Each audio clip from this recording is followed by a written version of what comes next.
Assalamualaikum warahmatullahi wabarakatuh. Bertemu kembali dengan saya Rini Yulistia, calon guru penggerak Angkatan 10 Kabupaten Aceh Barat. Pada kesempatan kali ini, saya ingin membagikan aksi nyata saya terkait modul 1.4 yakni budaya positif. Sebelumnya, izinkan saya memperkenalkan fasilitator hebat saya, yaitu Ibu Hairawati, SPD MPD, yang senantiasa memotivasi, dan juga pengajar praktik saya yang senantiasa mendampingi, yaitu Bapak Syahwaluddin SPD MA. Berikut adalah rancangan aksi nyata yang telah saya persiapkan. Selanjutnya, saya memulai aksi nyata tersebut dengan menerapkan terlebih dahulu terkait budaya positif di sekolah saya sendiri, yakni dengan membuat keyakinan kelas juga praktik restitusi. Keyakinan sekolah dibuat bersama peserta didik dengan menyepakati nilai kebajikan yang kami yakini, dan kemudian menggambarkannya lebih luas dengan membuat kalimat spesifik, tampak seperti apa dan tidak tampak seperti apa. Karena saya pendidik prasekolah atau PAUD, tidak memungkinkan bagi saya untuk mengajak anak untuk berpikir tentang nilai-nilai. Makanya, saya mengajak anak murid saya untuk membuat kegiatan keyakinan kelas melalui permainan mewarnai gambar nilai kebajikan mana yang ia yakini. Dan keyakinan kelas tadi saya cetak menjadi poster yang akan ditempel di dinding sekolah. Karena anak-anak belum dapat membaca, maka nilai tadi disajikan dalam gambar poin, sehingga anak dapat melihatnya. Serta setiap pagi akan saya bacakan di depan kelas dan akan tergambar pula dalam ingatan mereka. Gambar yang ditampilkan hanya gambar positif saja atau tampak seperti, karena menghindari anak merekam sikap negatif dari tampilan gambar yang dilihatnya atau gambar yang tidak tampak seperti. Selanjutnya, dalam menjalankan aksi nyata, saya akan membagikan praktik sebelumnya, yakni membuat keyakinan kelas dan restitusi pada rekan sejawat, yakni para pendidik pada jenjang PAUD. Karena di sekolah saya hanya ada 4 guru, saya berinisiatif untuk membuat kegiatan diseminasi di komunitas belajar di wilayah Salatiga. Lalu saya berkoordinasi dengan kepala sekolah dan ketua grup komunitas praktisi, kemudian mengundang mereka dalam kegiatan tersebut. Saya membagikan jadwal kegiatan dan mengungkapkan betapa pentingnya materi terkait budaya positif tersebut. Alhamdulillah mereka tertarik dan ikut berpartisipasi, sehingga pada Kamis tanggal 6 Juni lalu diseminasi budaya positif terlaksana dengan dihadiri oleh 12 peserta. Kegiatannya sebagai berikut. Bismillahirrahmanirrahim. Assalamualaikum warahmatullahi wabarakatuh. Waalaikumsalam warahmatullahi wabarakatuh. Puji dan syukur marilah sama-sama kita panjatkan kehadirat Allah Subhanahu wa taala, yang mana Allah masih melimpahkan rahmat dan hidayahnya kepada kita semua, sehingga kita sudah dapat berkumpul kembali pada hari ini dalam kegiatan diseminasi budaya positif dalam keadaan sehat walafiat. Amin ya rabbal alamin. Tidak lupa pula salawat dan salam kita sampaikan kepada junjungan kita Nabi besar Muhammad SAW yang telah membawa kita dari alam kebodohan kepada alam yang berilmu pengetahuan seperti yang kita rasakan pada saat ini. Yang terhormat Kepala TK dan Guru PAUD wilayah 3 Kecamatan Salatiga, ibu-ibu yang saya hormati, langsung saja kita menuju pada acara yang pertama, yaitu pembukaan. Marilah kita buka dengan mengucapkan Bismillahirrahmanirrahim. Sambutan oleh kepala sekolah. Kepada ibu kami serahkan dengan segala hormat. Assalamualaikum warahmatullahi wabarakatuh. Waalaikumsalam warahmatullahi wabarakatuh. Puji dan syukur kita panjatkan kehadirat Allah yang mana kita dapat berkumpul di ruangan yang sungguh sederhana, sehingga kita dapat mengikuti kegiatan diseminasi komunitas praktisi budaya positif dan aksi nyata guru penggerak. Dan tidak lupa kita sampaikan selawat dan salam kepada junjungan kita Nabi Muhammad SAW yang telah membawa kita ke alam yang penuh dengan ilmu pengetahuan. Dalam kegiatan ini, saya sebagai kepala sekolah mendukung sepenuhnya bahwa acara ini, yaitu kegiatan diseminasi, sungguh sangat baik, yang mana diangkat dari komunitas praktisi budaya positif, dan ini adalah bentuk aksi nyata seorang guru penggerak yang harus dilaksanakan sehingga dapat membawa budaya positif itu kepada guru-guru yang lain, sehingga termotivasi untuk mengikuti gerakan guru penggerak ini. Semoga yang dilaksanakan oleh guru kita ini, Rini Yulistia, dapat diikuti oleh guru yang lain. Hanya ini yang dapat saya sampaikan. Lebih dan kurang saya mohon maaf. Semoga acara ini berjalan dengan semestinya. Assalamualaikum warahmatullahi wabarakatuh. Waalaikumsalam warahmatullahi wabarakatuh. Terima kasih kepada Ibu yang telah memberi kata-kata sambutannya. Acara selanjutnya yaitu acara inti, seminar pendidikan diseminasi budaya positif yang akan dibawakan oleh Ibu Rini Yulistia SPD. Kepada Ibu, waktu dan tempat kami silakan. Siap.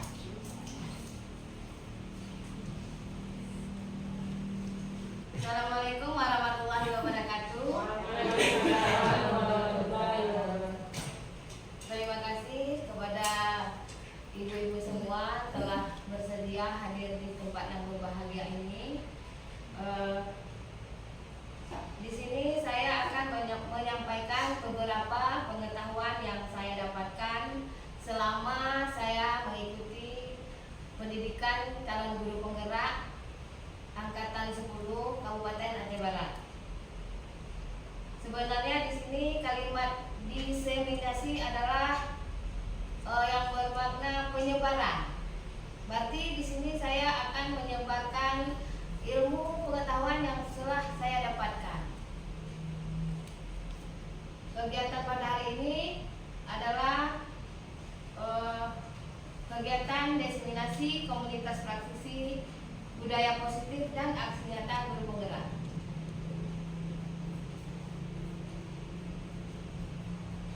Perkenalkan, nama saya Rini Yulistia, guru TK Negeri 11 Taman 3, calon guru penggerak Angkatan 10 Kabupaten Aceh Barat.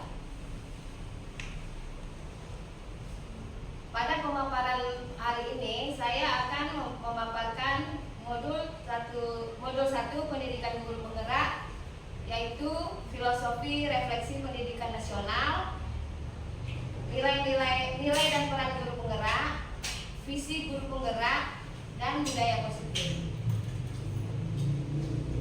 Filosofi Ki Hajar Dewantara di sini menyatakan bahwa pendidikan adalah tempat persemaian benih-benih kebudayaan dalam masyarakat. Ki Hajar Dewantara juga memiliki keyakinan bahwa untuk menciptakan manusia Indonesia yang beradab, maka pendidikan menjadi salah satu kunci utama untuk mencapainya. Pendidikan dapat menjadi ruang berlatih dan bertumbuhnya nilai-nilai kemanusiaan yang dapat diteruskan atau diwariskan kepada generasi selanjutnya. Ki Hajar Dewantara juga menjelaskan bahwa dasar pendidikan anak berhubungan dengan kodrat alam dan kodrat zaman. Kodrat alam berkaitan dengan sifat dan bentuk lingkungan di mana anak berada, sedangkan kodrat zaman berkaitan dengan isi dan irama. Ki Hajar Dewantara hendak mengingatkan pendidik bahwa pendidikan anak sejatinya menuntut anak mencapai kekuatan kodratnya sesuai dengan alam dan zaman. Bila melihat kodrat zaman, pendidikan saat ini menekankan pada kemampuan anak untuk memiliki keterampilan abad ke-21. Sedangkan dalam memaknai kodrat alam, makna konteks lokal sosial budaya murid di Indonesia Barat tentu memiliki karakteristik yang berbeda dengan murid di Indonesia Tengah atau Indonesia Timur. Ini adalah bagian dari nilai-nilai guru penggerak.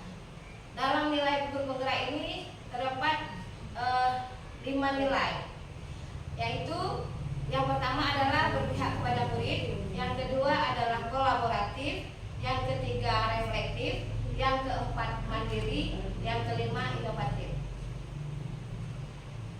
Selain selain dari nilai, guru penggerak juga memiliki 5 peran.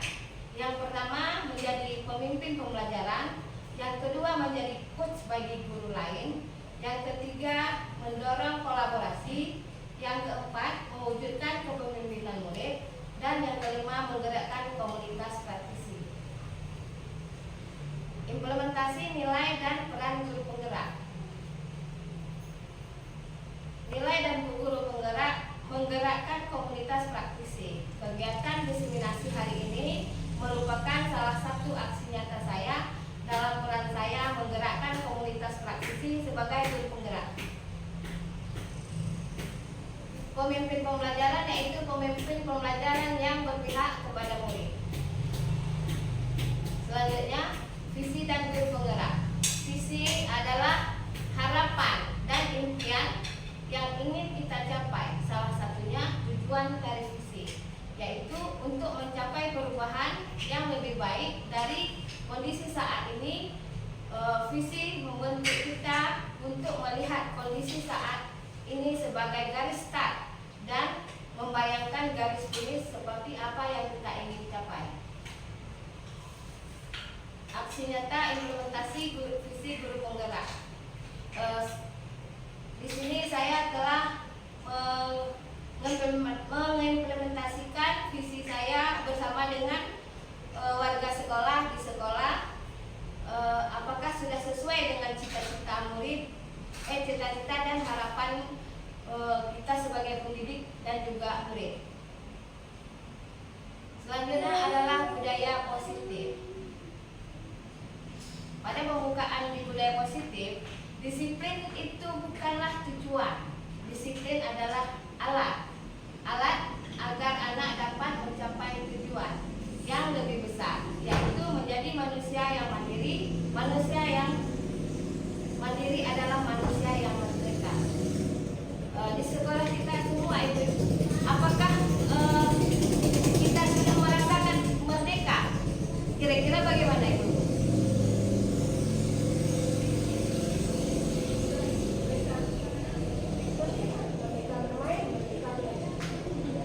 Terima kasih. Materi pembahasan kali ini yaitu disiplin, motivasi dalam manusia, hukuman oleh penghargaan, 5 kebutuhan dasar manusia, dan 5 posisi kontrol, segitiga restitusi. Pertanyaan pemantik ya Ibu-Ibu, ketika kita mendengar kata disiplin, apakah yang terbayang di benak kita kira-kira Ibu-Ibu? Apa itu disiplin? Makna dari disiplin.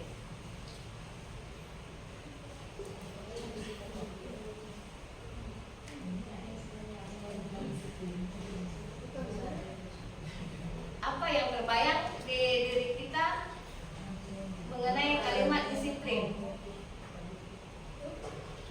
Datang sekolah tepat waktu. Datang sekolah tepat waktu ya. Terus ada lagi? Berjalannya kegiatan sesuai dengan aturan. Berarti peraturan. Ya. Mentaati peraturan. Ada lagi Ibu-Ibu?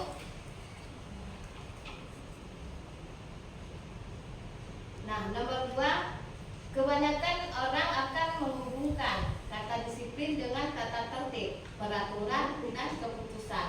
Pada peraturan apakah Anda setuju atau tidak? Bila setuju ataupun tidak, mengapa? Coba Ibu-Ibu jelaskan. Peraturan itu, mengapa harus setuju? Iya. Supaya ada nanti budaya, timbul lagi budaya yang lebih bagus ataupun positif, sehingga waktu kita akan menjalankan sesuatu di sekolah tidak perlu lagi diperintah, itu sudah ada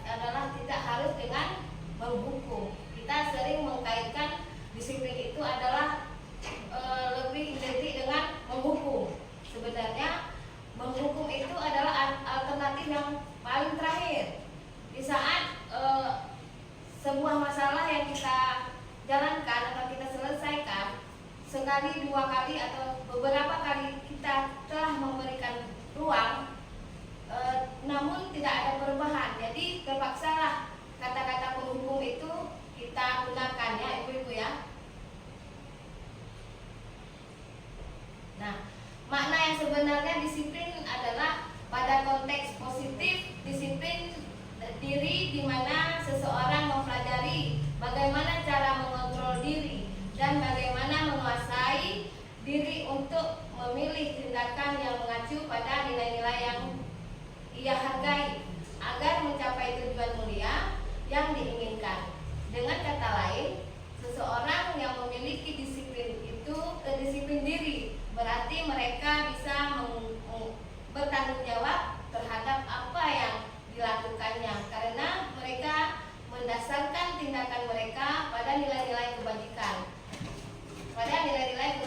universal. Sebagai pendidik, tujuan kita adalah terciptanya peserta didik kita. Sebagai pendidik, tujuannya adalah menciptakan peserta didik kita yang memiliki disiplin diri sehingga mereka bisa berperilaku dengan mengacu pada nilai-nilai kebajikan universal dan memiliki motivasi instrik bukan ekstrik.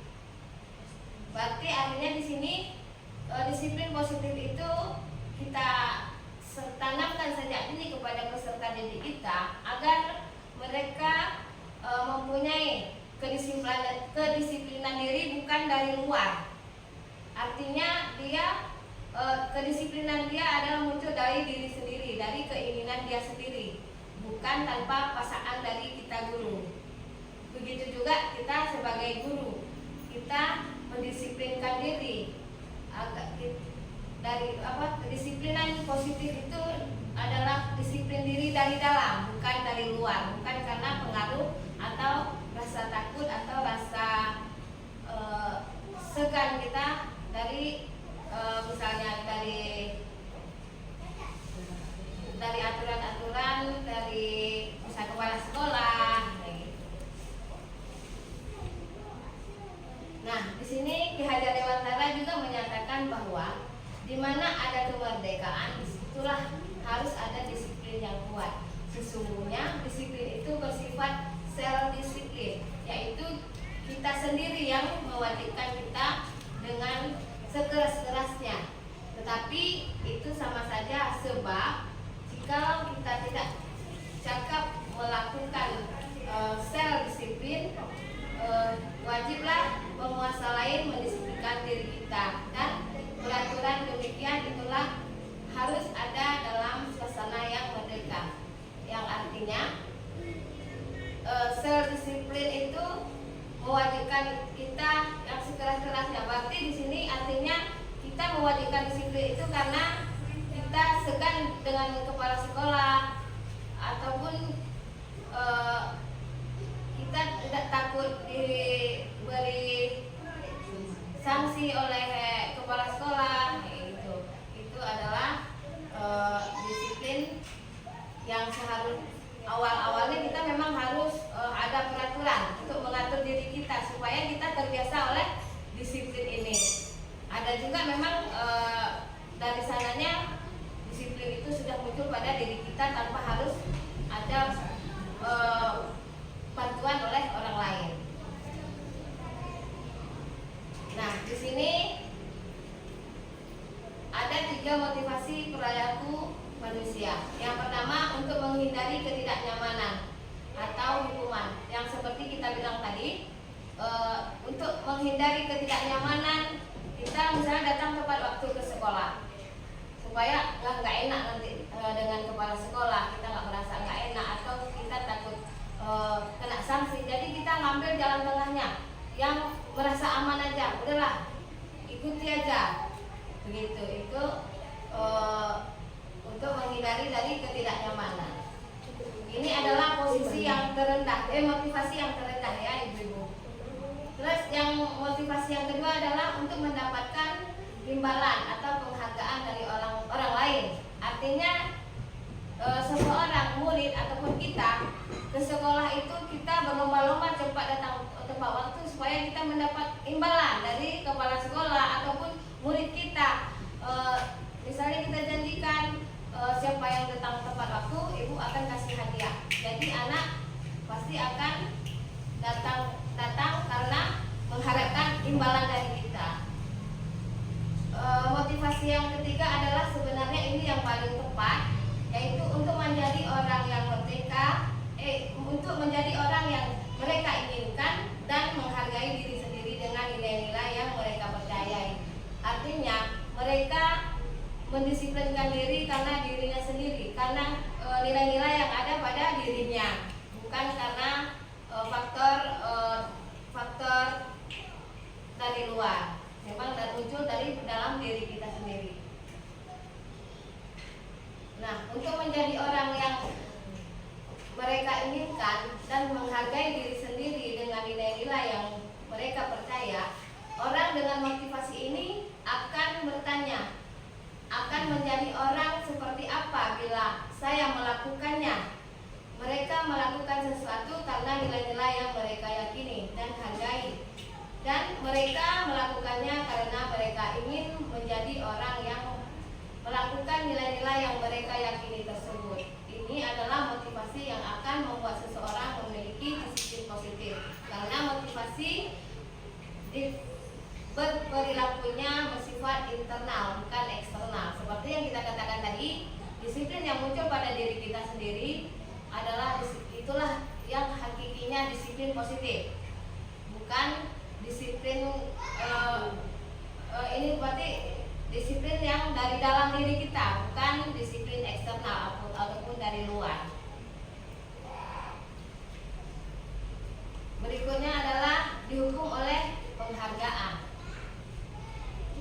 Alif John dalam Punis Hack by Alward 1993 mengungkapkan baik penghargaan maupun hukuman adalah cara-cara mengontrol perilaku seseorang yang menghancurkan potensi untuk pembelajaran sesungguhnya. Berarti di saat kita memberikan hukuman, artinya ibu-ibu masih ingat nggak di saat kita masih sekolah dulu, ketika kita dihukum oleh guru kita, apakah muncul rasa dendam atau tidak sampai sekarang ini?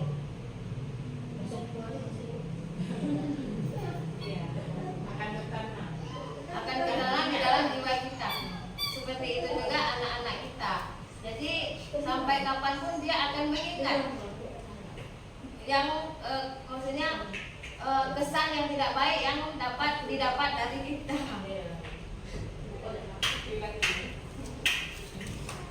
Bagaimana ibu kira-kira?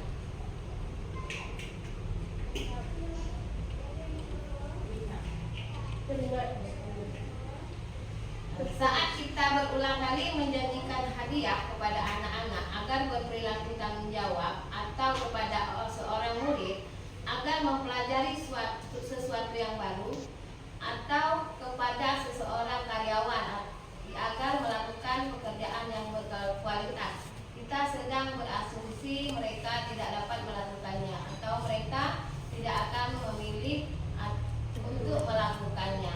Artinya ketika kita mengiming-imingi sebuah hadiah kepada murid-murid kita, bisa sesekali memberi reward supaya mereka termotivasi. Tapi kalau sering-sering juga murid kita pasti akan merasa ketergantungan bahwa dia akan belajar atau membuat tugas-tugas mereka karena mengharapkan imbalan dari ibu gurunya. Jadi lama-kelamaan dari ketergantungan tersebut dia juga akan merasa bosan. Nah, di sini dihukum oleh penghargaan berpengaruh pada jangka pendek dan jangka panjang.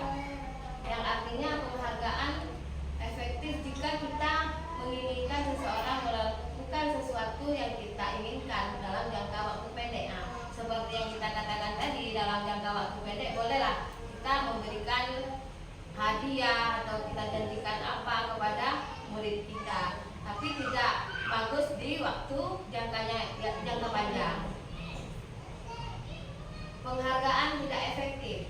Jika kita memberikan seseorang suatu penghargaan untuk melakukan sesuatu, maka kita harus terus-menerus memberikan penghargaan itu.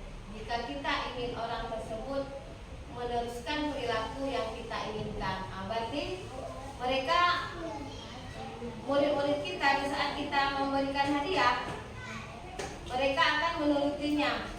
Maksudnya akan mengikuti peraturan-peraturan ataupun tugas yang kita berikan, itu karena semata-mata selalu menginginkan sebuah hadiah. Ini berarti penghargaan yang tidak efektif. Di sini juga akan menimbulkan rasa ketidaknyamanan dengan kawan lain. Artinya, di saat kita memberikan hadiah pada murid kita beberapa orang, jadi kawan-kawan yang lain pasti merasa iri. Kenapa harus dia aja? Seperti kita misalnya datang tepat waktu ibu-ibu ke sekolah. Di saat pernah kawan kita datang tepat waktu, tiba-tiba mendapatkan hadiah, apa perasaan kita? Karena kita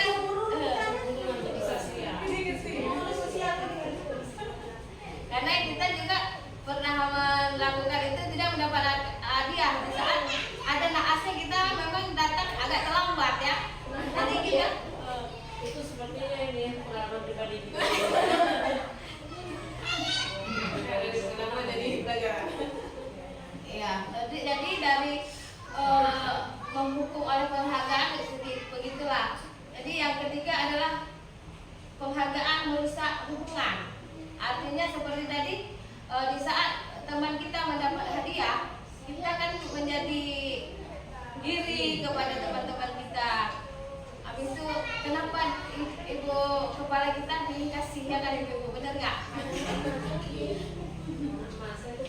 Iya. Yang selanjutnya adalah penghargaan menurunkan kualitas. Semakin kita memberikan penghargaan, maka semakin terus kita berikan. Berarti di sini adalah ketergantungan. Di saat kita memberikan hadiah, kita terus selanjutnya akan terus memberikan hadiah. Maka orang tersebut tidak akan semakin disiplin.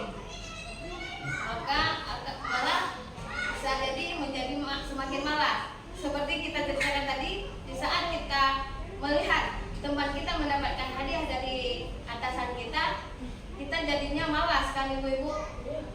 Merasa malas dalam hati kita.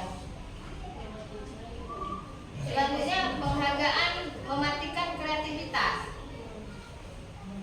Di sini murid-murid diminta berpikir mengenai hadiah apa penghargaan yang bisa mereka dapatkan. Bila berhasil menulis sebuah puisi, kreativitas kelompok atau murid-murid ini menjadi berkurang dibandingkan dengan yang tidak diberitahukan tentang hadiah yang bisa mereka terima.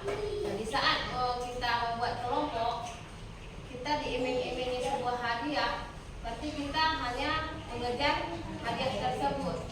Bila tidak ada hadiah, berarti kita malas.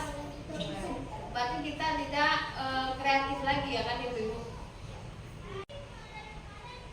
Misalnya dalam sistem perangkingan, saat kita misalnya murid-murid kita lah sudah belajar, sama-sama belajar, satu tiba-tiba ada yang ranking, jadi yang tidak mendapatkan ranking ini menjadi sedih ya ibu-ibu ya. Nah, yang kita harapkan seharusnya adalah motivasi dari dalam diri atau intrik.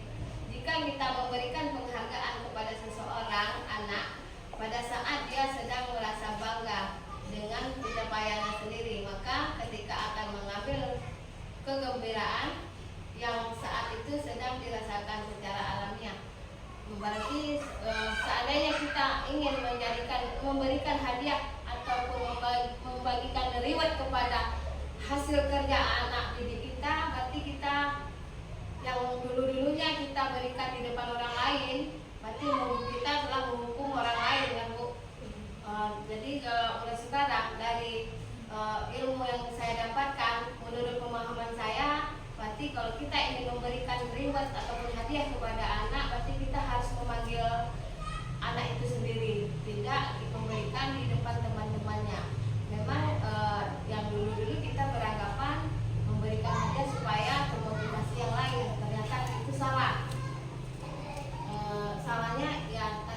tadi, karena melihat teman yang mendapatkan hadiah dia jadi berkecil hati, jadi malas. Nah, gitu.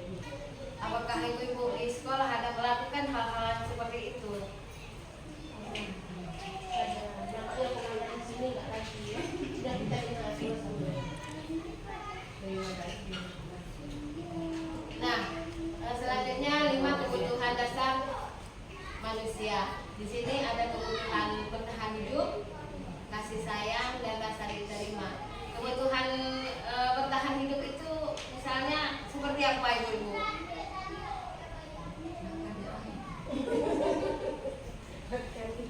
Yang kita butuhkan adalah bertahan hidup itu makan dengan sandang pangan, itulah dia.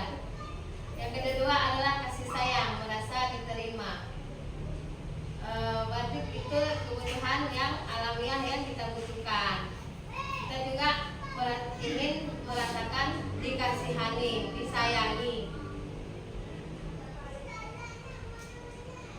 Yang ketiga adalah kebebasan. Kebebasan, kebutuhan ini bebas atau kebebasan untuk bebas adalah kebutuhan untuk mandiri, mengendalikan arahnya sendiri. Kebutuhan ini terkait dengan kebebasan untuk memilih dan membuat pilihan, membutuhkan kebutuhan gerak. Selanjutnya kekuasaan dan penguasaan. Kebutuhan penguasaan atas kemampuan. Kebutuhan ini berhubung dengan seseorang untuk mencapai sesuatu, menjadi kompeten, menjadi terampil, memimpin, berprestasi, diakui, dan didengar. Pernah nggak kita ingin menjadi di posisi ini, ibu-ibu?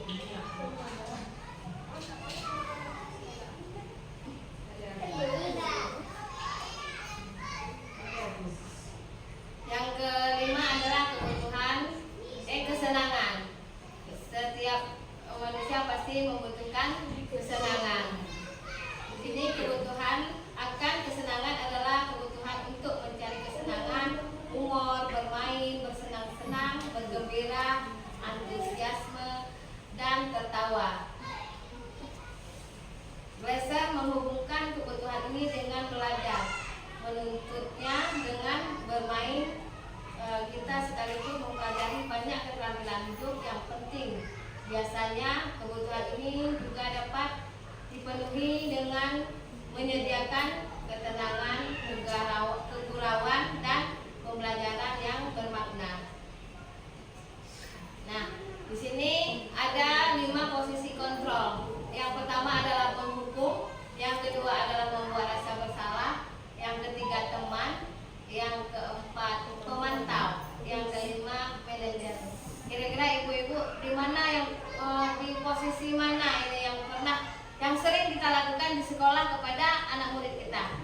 Biasanya di taman kanak-kanak adalah membuat rasa bersalah ya ibu-ibu. Ini di posisi penghukum. Penghukum adalah seseorang menghukum bisa menggunakan hukuman fisik atau verbal. Orang yang akan menjalankan posisi penghukum senantiasa menguatkan bahwa sekolah memerlukan sistem atau alat yang dapat lebih menekankan murid-murid lebih dalam lagi. Guru-guru yang menerapkan posisi penghukum akan berkata, patuhi aturan saya atau awas. Nah, yang kedua, kamu selalu saja salah. Yang ketiga, selalu, pasti selalu, yang akhirnya selesai. Guru seperti ini senantiasa percaya hanya ada satu cara pembelajaran bisa berhasil, yaitu dengan cara dia sendiri. Kita sebagai guru hanya selalu menerapkan patuhi aturan saya, kalau tidak awas. Pernah nggak ibu-ibu? Itu tidak ada di sekolah, tidak ada. Alhamdulillah. Nah, membuat rasa bersalah. Pada posisi ini biasanya guru akan bersuara lebih lembut. Membuat rasa bersalah akan menggunakan keheningan yang membuat orang lain merasa tidak nyaman. Bersalah atau rendah hati. Contoh kata dikeluarkan dengan lembut seperti ini. Ibu sangat kecewa sekali dengan kamu, nak. Pernah nggak Ibu? Berapa kali Bapak harus memberitahu kamu ya, nak? Bagaimana coba kalau orang tua kamu tahu kamu berbuat begini? Sering kan Ibu? Sering. Berarti kepada anak.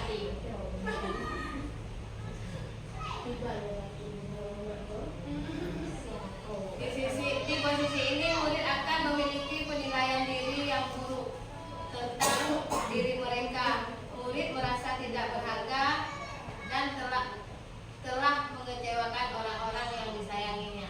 Artinya ketika kita mengatakan misalnya anak-anak itu bermain kotor-kotoran lah di sekolah, pasti kita bilang anak ibu guru nggak sayang ya sama mamanya, capek mamanya mencuci pakaiannya. Jadi anak-anak jadi sedih ya kan Ibu. Itulah yang sering kayaknya yang sering kita lakukan di sekolah.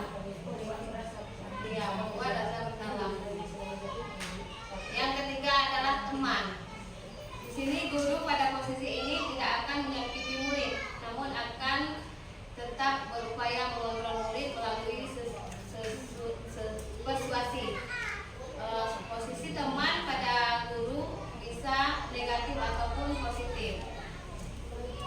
Di sini berupa hubungan baik yang menjalin antara guru dan murid. Guru di posisi teman menggunakan hubungan baik dan humor untuk mempengaruhi seseorang. Mereka akan berkata seperti ini, ayo bantulah demi Bapak ya. Ayo ingat Ayo ingat tidak bantuan Bapak selama ini. Ya sudah, kali ini tidak apa-apa, nanti Ibu bantu bereskan. Sering nggak Ibu memakai dengan posisi teman?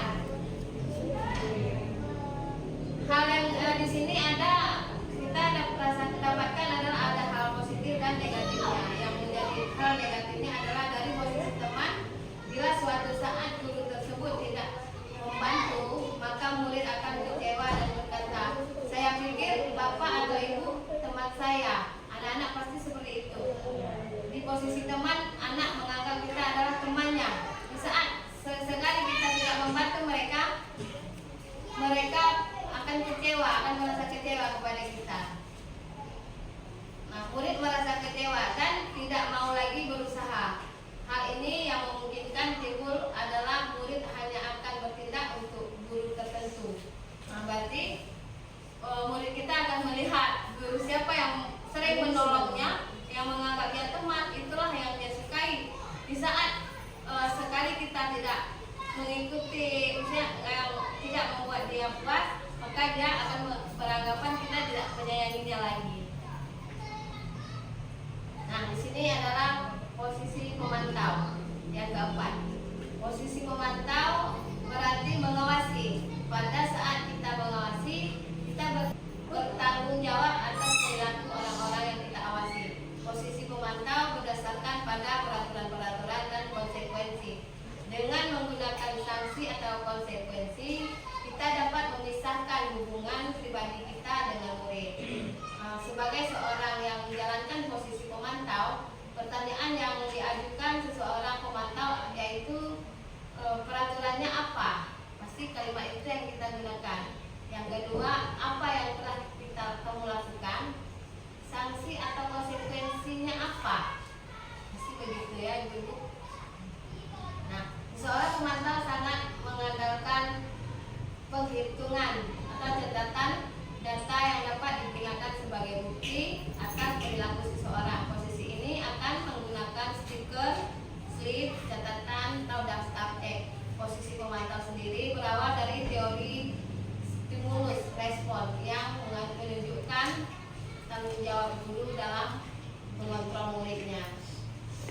Nah, yang terakhir adalah posisi militer. Posisi yang terakhir ini adalah posisi yang di mana guru berbuat sesuatu bersama dengan murid, mempersilahkan murid mempertanggungjawabkan perilakunya, mendukung murid agar dapat menemukan solusi atau permasalahan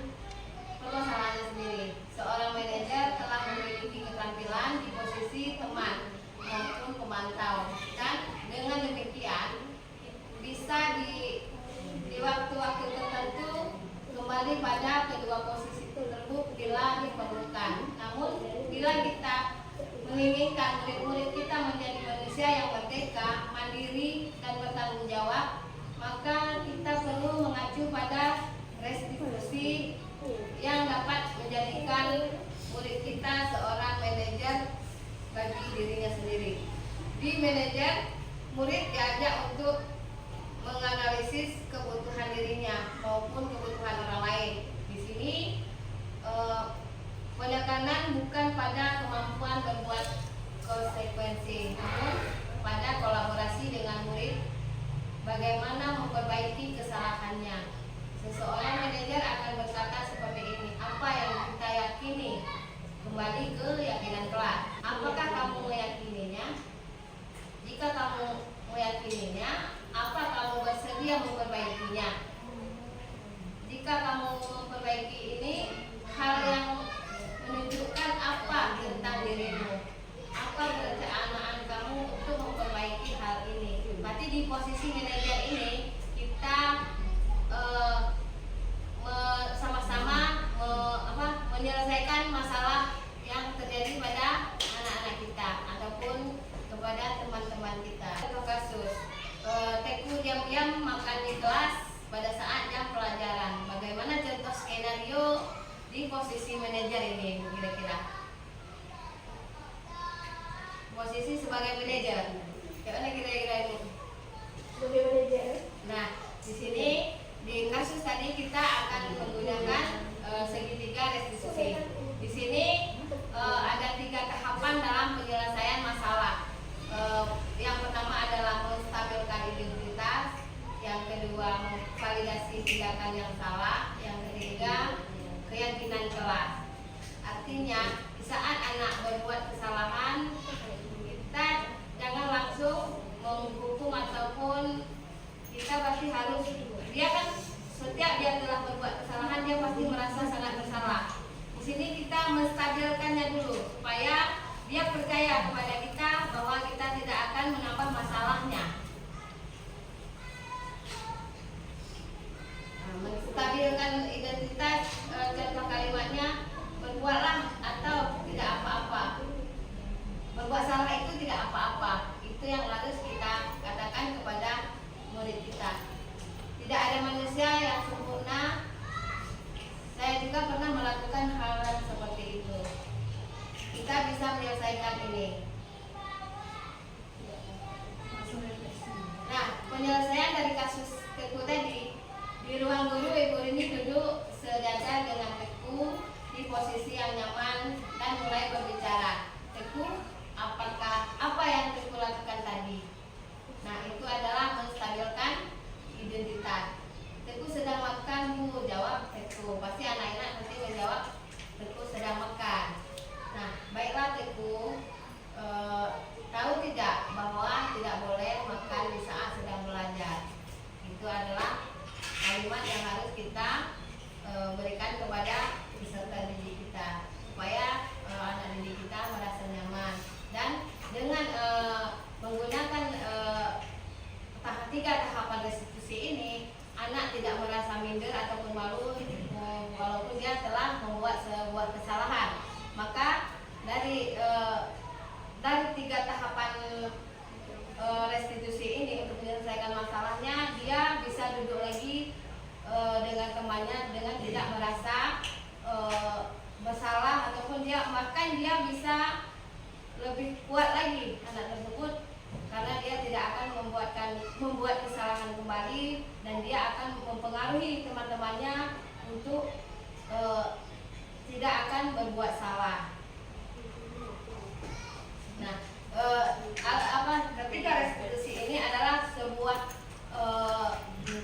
sebagai alat untuk menyelesaikan masalah supaya anak tetap berada, anak tersebut yang telah berbuat salah menjadi lebih kuat lagi. Dalam arti bukan lebih kuat berbuat salah, tapi dia akan lebih baik lagi ke depannya. Nah,